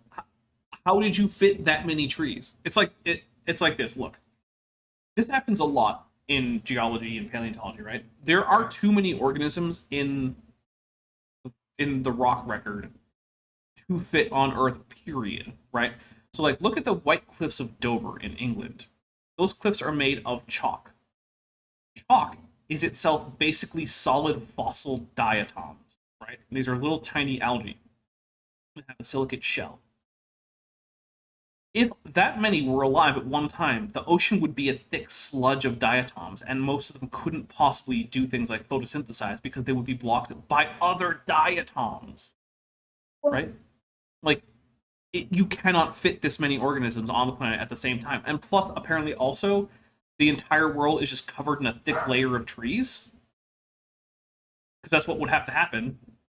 Like, it doesn't work. And the thing is, it's not just that the world couldn't fit it, it's that these coal deposits are stacked on top of each other, so that you couldn't physically put that many trees in that area of space to make that kind of coal. The trees would have to be literally growing on top of each other, which, I don't know if you know, trees don't do that. Tend not to. Yeah, they don't grow on actually physically on top of each other. So can't be like, oh, there were more trees. Yeah, buddy, that doesn't cut it. Not only more trees, but bigger trees. Okay.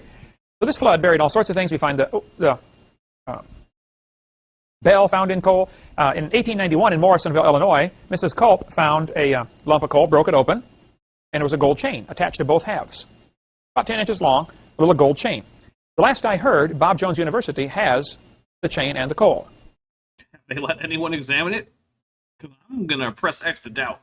You know, I've tried you to trace might it, actually be thinking of Superman 3 when Superman squeezes the coal and it turns into a diamond because he can apply enough pressure, he's strong enough. Probably not, but it's about as reasonable as anything else he said. I called Michael Cremo, who's written the book The Hidden History of the Human Race. Now, he's a Hindu, and he has a great book, though, on Hidden History of the Human Race, showing human artifacts found where they shouldn't be. Okay, I'm going to take a drink because this is... Trying to get young Earth creationists and Hindu creationists into the same room to talk as if they agree is kind of dumb, and I'm going to explain why. So, The Hidden History of the Human Race is an old Earth creationist story. So, Hindu, sort of, the Hindu version of Christian fundamentalist creationism is not a young Earth creationist. They think that humans have been around for billions of years, and the Earth is many times older than we're being taught. Because if you look at various Brahmic texts about creation myths and whatnot, there's the idea that Brahma, who is the sort of monistic god over all of Brahmic religions, or at least the ones that are still theistic, the world is basically his creation through his dream, and his dreams last like trillions of years. They're really long times. Longer than the universe has realistically been around. And so when you get Hindu pseudoscientists doing crazy, weird history things, they don't talk about a global flood. They don't talk about the Earth being only 6,000 years old. What they do is they try to find quote-unquote artifacts that are out of place that they can then use to say, see, there was human civilization flourishing millions of years ago. They're directly opposed to all of the goals that Kent has in terms of his ideas about the Earth. They think the Earth is way older than it is. Kent Hovind, thinks it's way younger. They are more opposed to each other than Kent Hovind is to evolution and modern science. Modern science is closer to Kent than Hinduism, than this sort of extremely fundamentalist Hindu creationist stuff is. And which reminds me, if anyone finds some really good pseudo-history stuff from Hinduism that's in English, send it my way, because I haven't touched on any of that, and I think it would be an interesting change of pace. Unfortunately, a lot of it isn't in English, so I'm probably not going to learn Hindi just so I can translate that and then make a video about it. There's insufficient motivation for me to learn a language. Sorry. I'm also probably not going to do that. No? And I was going to ask you to. I said probably. I didn't say for sure. All right. Well, I'll ask you later. They call it OOP art, out-of-place artifacts. If you go and write that down for the quiz. What is OOP art? O-O-P, out-of-place Because that's artifacts. one of the most important questions from all of this. Yeah, how do is you what is short- OOP? OOPART. They put the whole art in. I would have got the question wrong then. Yeah? A-R-T. An artifact is something made by man. So an OOP art is an out-of-place artifact. Michael Cremo collects information on these things, has a tremendous book on all these out-of-place artifacts. And says here we have human chain, obviously humanly crafted chain, in rock 250 million years old. So he says, therefore, this proves man was here 250 million years ago. Oh, so Oh, Ken does Michael, know this that. proves the rock's not 250 million years old. Why, though? The thing is, let me take a drink. Cremo's conclusion is actually more reasonable. Because remember, For the Earth to only be 6,000 years old, would have melted many times over from just the radiometric decay. We would have to violate very fundamental parts of physics. Like, everything we know about physics would basically just have to be wrong to accommodate a 6,000-year-old Earth. But that's not true for humans existing 250 million years ago. That doesn't break physics. Sure, it breaks a lot of biology, but that's a much smaller set of what is science than young Earth creationism. The Hindu ancient human idea is much, much more plausible than young Earth creationism. It's still really dumb, but it's way better than Christian young Earth creationism. A lot of these guys do this great research on this type of thing and come to the wrong conclusion. See, they're stuck with the idea that evolution is true. No, they... Oh my goodness. I'm taking a drink. So Kent is stuck with the idea that creationism is true. Yeah. His version of it. But So what he's describing is literally projection. Well, here's the other thing. These ancient human Hindu creationist types are also generally anti-evolution. That's the other thing. He's not doing this because he thinks evolution is true. It's because he thinks that a literal interpretation of the Brahmic texts require humanity to have been around for millions of years and for the Earth to have been around for a ridiculously long period of time, with humans on it the whole time, not evolving, but just being humans, and in fact devolving, according, which would comport somewhat with what Kent thinks, because according to this creation cycle, the first stage of the world is perfect. Everyone is in harmony. Everyone knows what they're supposed to do to create a functioning society, and no one is mean or steals anything. And then slowly, as time passes, evil starts to creep in, and our current stage is pretty much the last one where everything is kind of crappy, and we're going to reset. Everything's going to go back to being great after whatever apocalyptic thing. I don't know that much about various Brahmic religions that I have a good grasp on what the reset is supposed to be like. But yeah. They're stuck with the idea the geologic column is true. Now, how do we fit this OOPArt into this theory? And that's where the whole problem comes in. I called all the cults I could find in Illinois. Do you I happen to spent a know, fortune on the phone when I was if up there. any reasonable people use the term OOPArt like real scientists? Or is that just a Kent thing? So it's not just a Kent thing. Other people do use it, but I've seen legitimate scientists use it, but in the context of telling you why they're not actually out of place, because there actually are no OOPArts. So it's sort of like a real primatologist talking about why, like, the skunk ape in Florida is probably not a real thing. Yeah. By the way, I think you might be muted. That's possible. No, you're not. Calling cults trying to trace down what happened to it. The last we could find from the Morrisonville Times and everybody I called was 1959. Some guy had it, this chain, in his house as a oddball souvenir, and I hadn't found it since then until the rumor I just got a few months ago was that Bob Jones University has it. Okay, so first he said Bob Jones University has it. Now it's just a rumor. He can't actually confirm it. So as far as we can tell, this chain just doesn't even exist. I'm taking a drink. Oh my goodness. A chain with rocks on either end that may or may not exist that Kent claims is coal is evidence that humans died in a flood, I guess. I don't even know what to do with that. So I need to find out. You put that on your list, Becky, to call Bob Jones and see if they have the chain found in Illinois. Carl Baugh has this iron pot. He bought it for a fortune off the people who found it. 1912. Which might go on to explain why they made up a crazy story about it. Iron pot was found inside a lump of coal in Oklahoma. Does the coal exist? This is a smelting pot for melting, probably small quantities of gold or something to heat it up to get rid of the impurities, as would be the theory. He's making replicas of this to sell. If somebody would like a replica of the iron pot, we're going to get one for our little museum here. But this... I noticed there's no coal. Let's find out about that. Here's my prediction. The coal wasn't saved. And if my prediction is true, we're going to drink. This thing was found in Massachusetts. Supposed to be over 600 million year old rock. By the way, Massachusetts does not have a whole lot of coal. Nor was, if I remember correctly, their coal forming 600 million years ago. So we're going to get a drink for Kent having no idea about that. Intricately carved. Let's see, Brother Pratsuk, you do inlaid wood, small pieces of wood put together. This is all metal. Zinc and silver, all put together. Very beautiful. They were blasting a piece of rock, and this thing came flying out. Was it rock or was it like what was it? Oh, I just hate that. Now, they'd already decided the rock is 600 million years old. So you find obviously human artifact. You come to two conclusions. Either aliens came here 600 million years ago and left it behind, or humans were here 600 million years ago. They don't seem to realize the obvious, hey, maybe your whole geologic column is baloney. Didn't happen, didn't exist.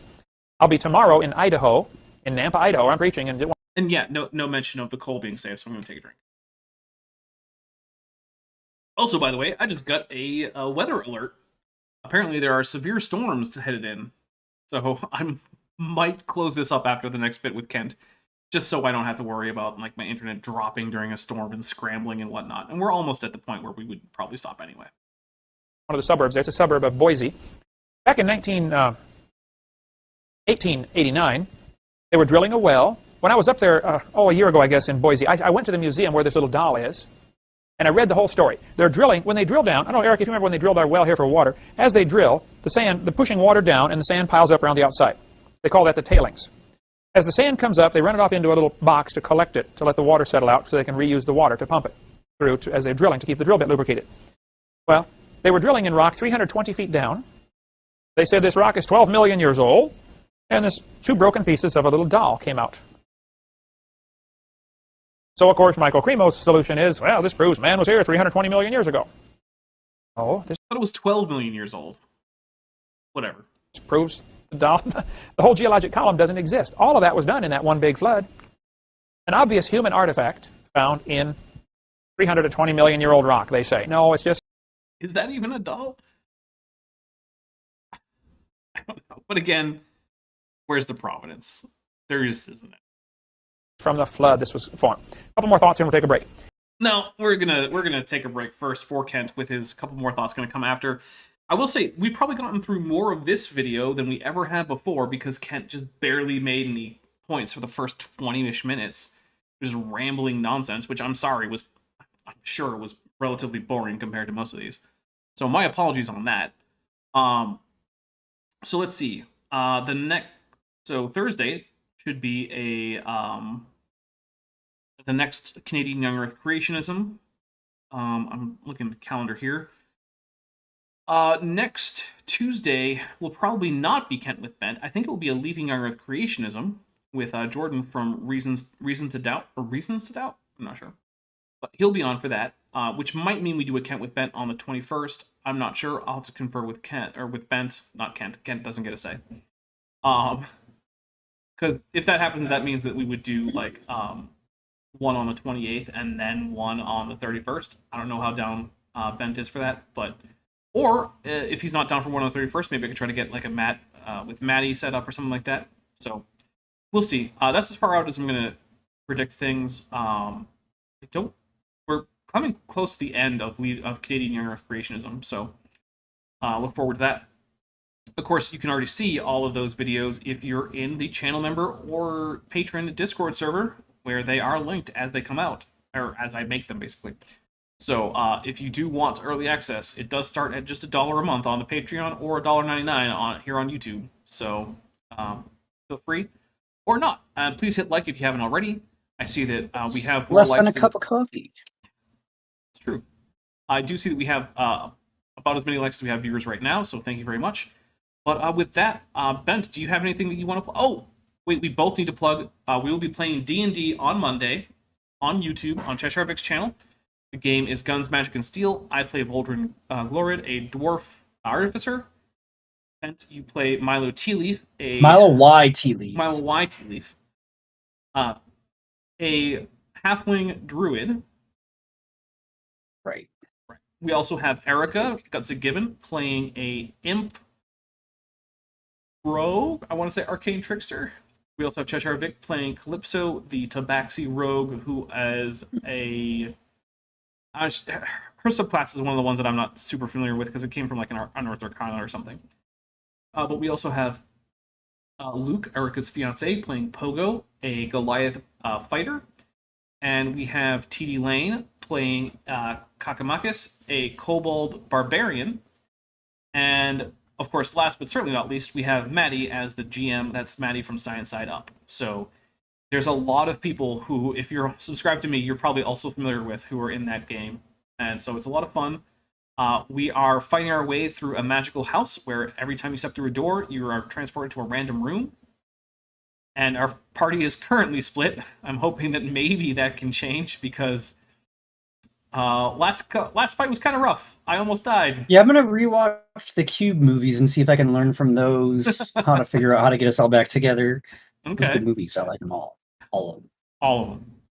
I do. Oh. Wait, how many are there? It doesn't matter. I thought it was 3, and It the doesn't third matter. one is a prequel? Because I don't remember. They could be making more. Who knows? But anyway, thank you guys. We're going to get out of here, do our outro thing. But thank you very much for watching. So I hope I see all of you and more on Thursday. I just want to take a second to thank my channel members and patrons, especially those pledging $20 and above.